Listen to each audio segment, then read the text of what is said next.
60 ఏళ్ళు వెనకపోయినట్టే real estate మొత్తం పడిపోతుంది. హైదరాబాద్ దిక్కు ఏ కంపెనీ చూడదు. ఏడుకెళ్ళి పైసలు గుంజుకురావాలనో వాళ్ళకేం తెలుసు అని ఎన్నో చెప్పిండ్రు కారోళ్ళు ఓట్ల ముంగట. కానీ పబ్లిక్ గా వేం పట్టించుకోలే. షెయ్యి గుర్తుకే గుద్దిండ్రు. సరిపోను మెజార్టీతోని పవర్ ఇచ్చిండ్రు. నెలన్నరైంది ఏలువడి చేయబట్టి. మరి పాత సర్కార్ వాళ్ళు అన్నట్టే జరిగిందా? ఎప్పట్లెక్కనే పట్టణానికి రావాల్సిన కంపెనీలు వస్తూనే ఉన్నాయి. అవు అదాని కంపెనీ ఓనర్ గౌతమ్ అదాని సారే దావోస్ లో మన సీఎం సార్ ను కలిసిండు. తెలంగాణలో 12,400 కోట్ల పెట్టుబడి పెడతామని 4 అగ్రిమెంట్లు సుత రాసుకున్నారు. కావాల్సిన పర్మిషన్లు జప్పునిప్పిస్తాం, అడిగిన సౌలతులు చేస్తామన్నది మన గవర్నమెంట్.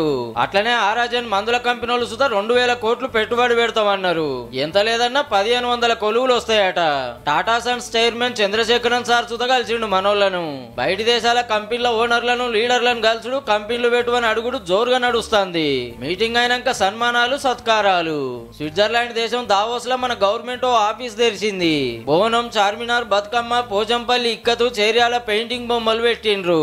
ముఖ్యమంత్రి రేవంత్ రెడ్డి సారు, ఐటీ కంపెనీల మంత్రి శ్రీధర్ బాబు సారు, ముఖ్యమైన ఆఫీసర్లంతా ఆన్నే ఉన్నారు కాబట్టి మాట ముచ్చట కాగానే రప్ప అగ్రిమెంట్లు చేసుకుంటున్నారు.